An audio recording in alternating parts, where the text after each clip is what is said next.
بسم اللہ الرحمن الرحیم۔ آج کا پرچہ مشکوٰۃ شریف 1430 ہجری۔ سوال نمبر 1، عن انس رضی اللہ عنہ ان النبی صلی اللہ علیہ وسلم ومعاذ ردیفہ علی الرحل قال یا معاذ ما من احد یشہد ان لا الہ الا اللہ وان محمد رسول اللہ صدقا من قلبه الا حرمه الله على النار قال یا رسول اللہ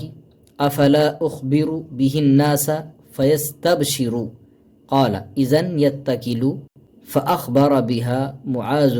رضی اللہ عنہ عند موته تأسما۔ ترجمہ، حضرت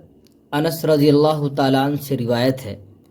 کہ نبی صلی اللہ علیہ وسلم نے ارشاد فرمایا جب کہ حضرت معاذ رضی اللہ عنہ سواری پر آپ کے پیچھے تھے، یا معاذ، اے معاذ، ما من احد، کہ جو بندہ بھی یہ گواہی دے کہ اللہ کے سوا کوئی معبود نہیں اور محمد صلی اللہ علیہ وسلم اللہ کے رسول ہیں سچے دل سے، الا، تو اللہ تعالیٰ اس پر دوزخ کی آگ کو حرام کر دیتے ہیں۔ قال، حضرت معاذ رضی اللہ عنہ نے عرض کیا، یا رسول اللہ، افلا اخبر به الناس، کیا میں اس بات کی خبر لوگوں میں نہ دے دوں؟ فیستبشروا، کہ لوگ یہ خبر سن کر خوش ہو جائیں۔ قال، تو آپ نے عرض کیا، اذن یتکلوا، تب تو لوگ بھروسہ کر لیں گے۔ فاخبر بها معاذ رضی اللہ عند موته تأسما، تو حضرت معاذ رضی اللہ عنہ نے اپنے مرنے کے وقت گناہ کے ڈر سے اس بات کو بتا دیا تھا۔ مطلب تحریر کیجیے۔ اللہ کے نبی صلی اللہ علیہ وسلم حضرت معاذ رضی اللہ عنہ سے کہہ رہے ہیں کہ جو بھی یہ کلمہ شہادت سچے دل سے کہہ لے کہ اللہ کے سوا کوئی معبود نہیں اور حضرت محمد صلی اللہ علیہ وسلم اللہ کے رسول ہیں، تو اللہ تعالیٰ اس پر دوزخ کی آگ کو حرام کر دیتے ہیں۔ یہ بات اللہ کے نبی نے کہی، بڑی اچھی بات کہی۔ تو اس پر حضرت معاذ رضی اللہ عنہ نے اللہ کے رسول سے کہا کہ مجھے یہ خبر اگر لوگوں میں دے دوں تو لوگ بھی خوش ہو جائیں گے، تو اللہ کے نبی نے اس وقت منع فرما دیا تھا۔ تو اس منع فرمانے کی وجہ کیا ہے کہ اگر اس پر کوئی اعتماد کرتا ہے تو یہ بالکل حدیث کے مطابق، تو پھر آپ کیوں منع فرماتے ہیں؟ حضرت معاذ رضی اللہ عنہ کو آپ علیہ السلام نے اس بات کو کہنے سے، اس بات کی خبر دینے سے اس لیے منع کیا تھا کہ لوگ ابھی نئے نئے اسلام میں داخل ہوئے ہیں، نیا اسلام ان کے اندر موجود ہے اور تکلیفیں اور مشقت برداشت کرنے کی عادت ابھی ان کے اندر نہیں ہے۔ تو اگر ان کے اوپر اتنی بڑی پریشانی، ان کے سامنے اتنی بڑی خوشی کی خبر وہ سنیں گے، تو پھر اللہ کو سچا ماننے میں، اللہ کے حق میں کوشش کرنے میں، کلمت اللہ کو بلند کرنے میں کمی محسوس ہوگی، یعنی مشقت پریشانی میں لوگ ہاتھ پیچھے کھینچ لیں گے اور اسی حدیث کی بنا پر تکیہ کر لیں گے کہ اللہ تعالیٰ تو ہمیں دوزخ سے بچا لے گا۔ تو اس بنا پر، اس حدیث پر اعتماد کرنا بالکل صحیح ہونے کے باوجود اللہ کے نبی نے منع فرمایا، وجہ یہ بنی۔ آگے جب حضور صلی اللہ علیہ وسلم نے اسی خبر دینے سے منع فرمایا تو بیان کرنے میں گناہ ہے، تو حضرت معاذ نے بچنے کے لیے عند الموت کیسے بیان کر رہے ہیں؟ حضرت معاذ رضی اللہ تعالیٰ عنہ نے آخر میں اللہ کے نبی صلی اللہ علیہ وسلم کی حدیث لوگوں کو جو سنائی تھی، وہ اسی لیے سنا دی تھی کہ اب چونکہ وہ زمانہ تو نہیں تھا، لوگوں میں اسلام مضبوط ہو گیا تھا اور اسلام راسخ اور جم گیا تھا، لہٰذا اس خبر دینے میں کوئی حرج بھی نہیں ہے۔ اور دوسری بات یہ بھی ہے کہ اللہ کے نبی کی دوسری بھی حدیث ہے، کتمان علم پر وعید ہے کہ جو علم چھپائے گا اس کے لیے اللہ کے نبی نے وعید فرمائی۔ تو اس کتمان علم کی وعید جو تھی اس کو بیان کرنے کے بعد آپ نے اس حدیث کو بیان کیا تاکہ میں کتمان علم کے گناہ سے بچ جاؤں۔ چنانچہ آپ نے آگے فرمایا فاخبر بها معاذ عند موته تأسما، یہ حدیث میں مذکور ہے۔ سوال نمبر 2، عن ابی الخلیل عن ابی قتادہ رضی اللہ عنہ قال کان النبی صلی اللہ علیہ وسلم کریہ الصلاة نصف النہار حتی تزول الشمس الا یوم الجمعۃ وقال ان جہنم تسجر الا یوم الجمعۃ۔ ترجمہ،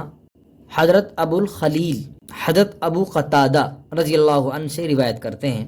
کہ انہوں نے بیان کیا کہ نبی کریم صلی اللہ علیہ وسلم نے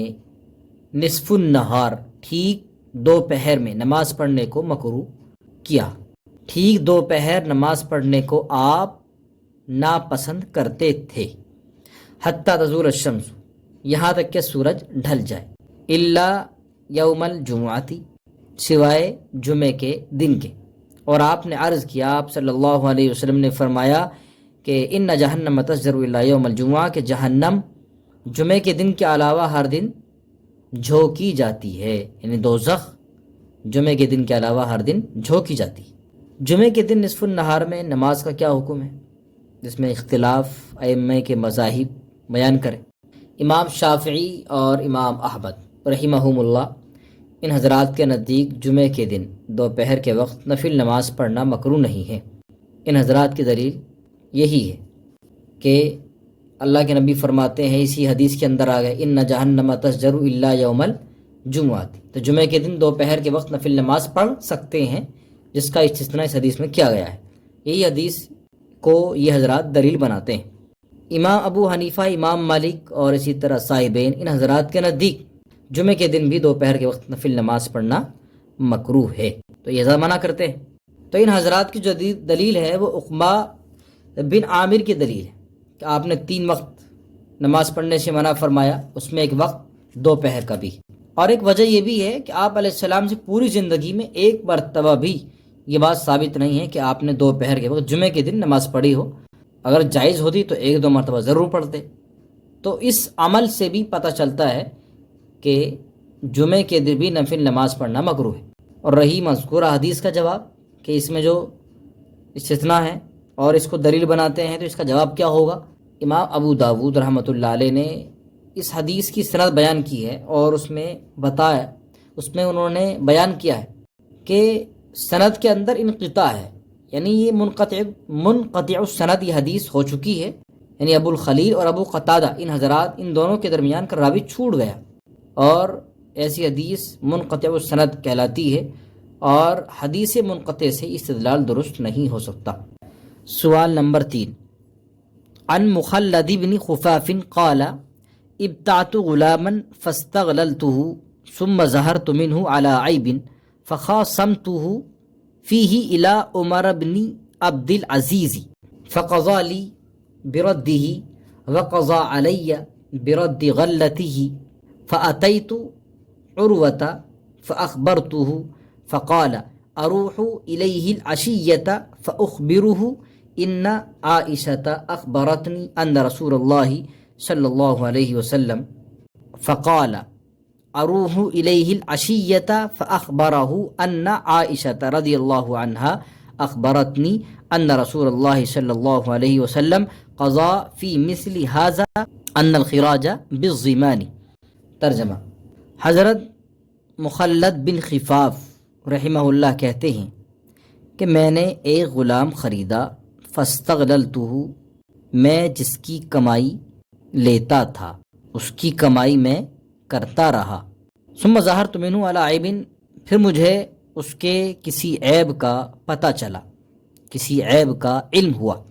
فخاصمتہ فیہ الی عمر بن عبد العزیز، تو میں اس مقدمے کو، اس معاملے کو لے کر عمر بن عبد العزیز رحمۃ اللہ علیہ کی خدمت میں گیا، فقضى لی بردہ، تو آپ نے مجھے یہ فیصلہ سنایا کہ بردی، کہ وہ غلام اس کو لوٹا دے، واپس کر دے۔ آپ نے مجھے غلام لوٹانے کا فیصلہ کیا۔ وقضا علیہ برد غلتہ، اور آپ نے اس کی کمائی بھی واپس کرنے کے لیے فیصلہ کیا۔ تو میں حضرت عروہ بن زبیر کی خدمت میں حاضر ہوا، فاخبرتہ، تو میں نے ان کو یہ بات بیان کی،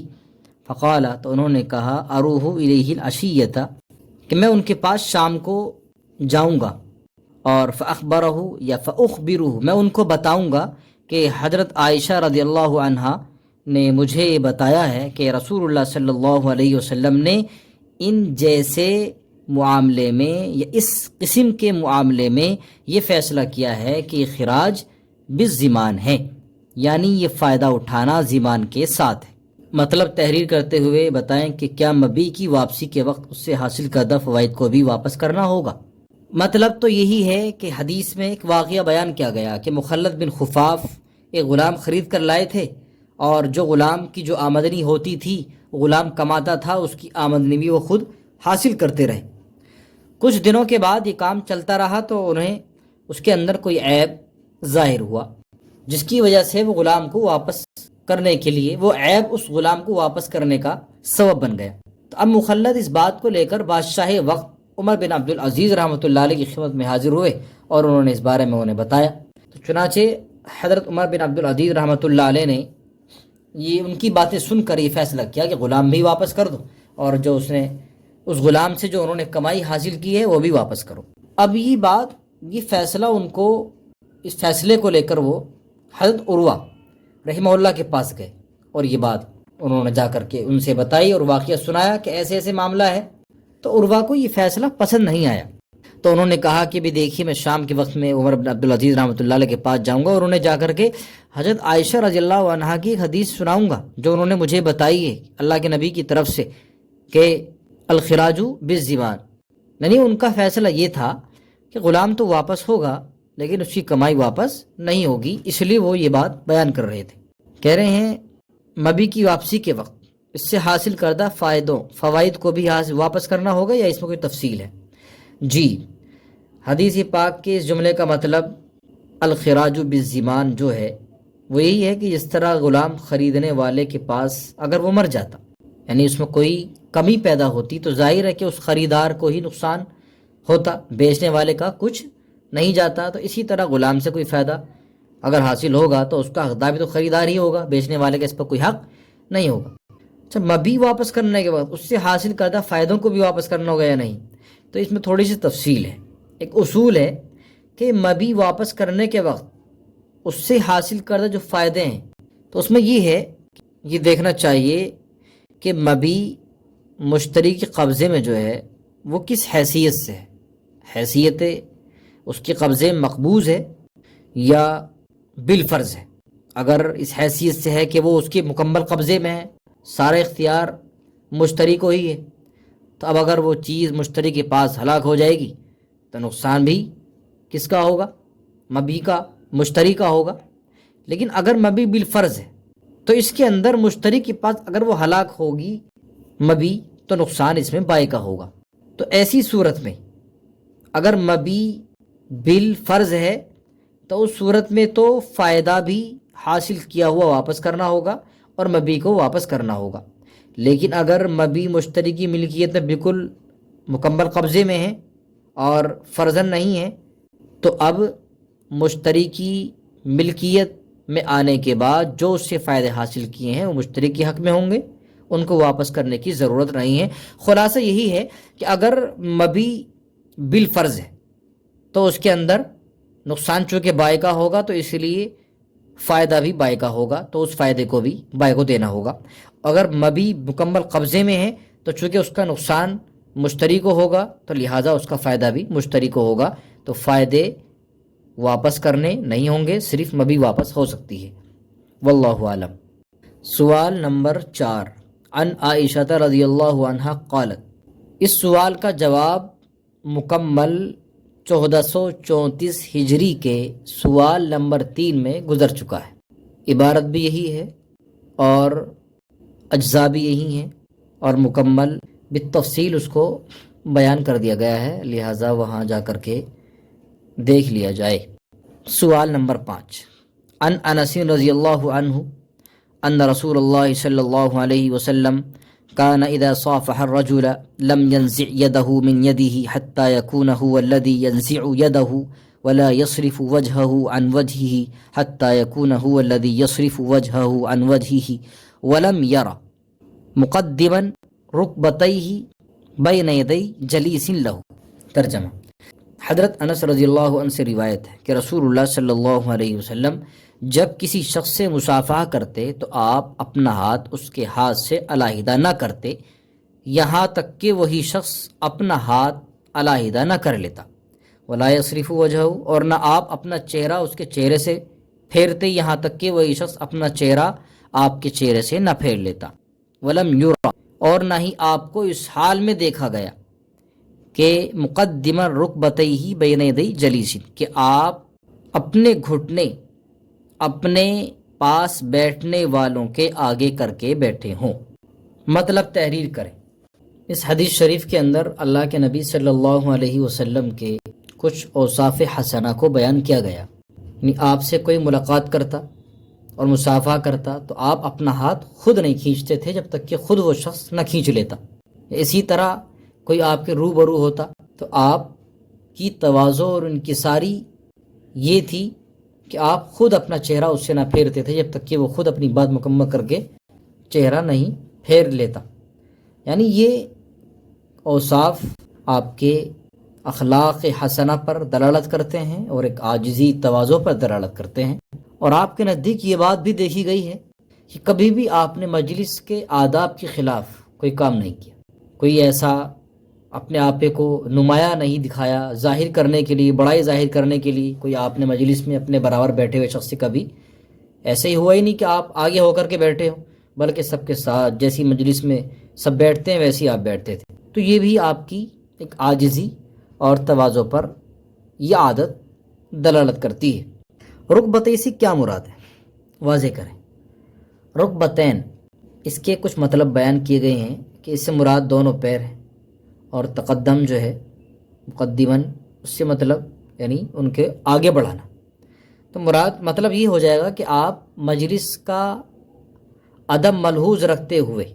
اور آداب کا لحاظ رکھتے ہوئے جو آپ کے ہم نشین ہوتے تھے، شرکائے مجلس ہوتے تھے، ان کے سامنے آپ دونوں پیر کو پھیلا کر نہیں بیٹھتے تھے۔ اور ایک یہ بھی مطلب ہو سکتا ہے کہ آپ اگر اس سے مراد گھٹنے لیے جائیں کہ آپ اپنے گھٹنوں کو اپنے ہم نشینوں کے گھٹنوں سے آگے نہیں بڑھاتے تھے کہ وہ الگ ہی نمایاں نظر آئیں، دیکھیں نہیں۔ یا یہ بھی ہو سکتا ہے کہ آپ مجلس کے سامنے دونوں گھٹنوں کو اٹھا کر نہیں بیٹھتے تھے بلکہ ان کو اچھی طرح بچھا کر بیٹھتے تھے۔ تو خلاصہ یہی ہے کہ آپ اپنے پیروں کو یا گھٹنوں کو مجلس کے ساتھ ساتھ رکھتے تھے، کبھی کسی سے آگے نہیں بڑھاتے تھے۔